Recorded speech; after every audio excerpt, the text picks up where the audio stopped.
చిలకలూరుపేటలో వైఎస్ఆర్సీపీ ఆధ్వర్యంలో భారీ నిరసన ర్యాలీలో పాల్గొన్న మాజీ మంత్రి విడుదల రజని.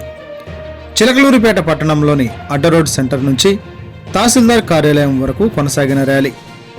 చిలకలూరుపేట నియోజకవర్గ పరిధిలోని అన్ని ప్రాంతాల నుంచి తరలివచ్చిన వైఎస్ఆర్సీపీ శ్రేణులు రాష్ట్రంలో మెడికల్ కళాశాలలను ప్రైవేటీకరణ చేస్తూ కూటమి ప్రభుత్వం నిర్ణయం తీసుకోవడంతో వైఎస్ఆర్సీపీ రాష్ట్ర వ్యాప్తంగా ఈ నిరసన ర్యాలీలు నిర్వహించారు.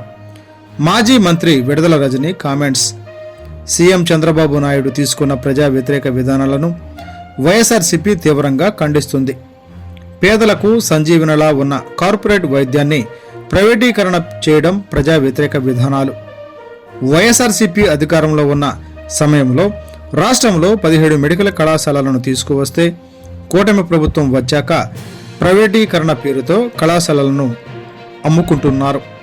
మాజీ మంత్రి రజని. పేద ప్రజలకు ఆరోగ్య భద్రత కల్పించి వారిని కాపాడాల్సిన బాధ్యత ప్రభుత్వాలపై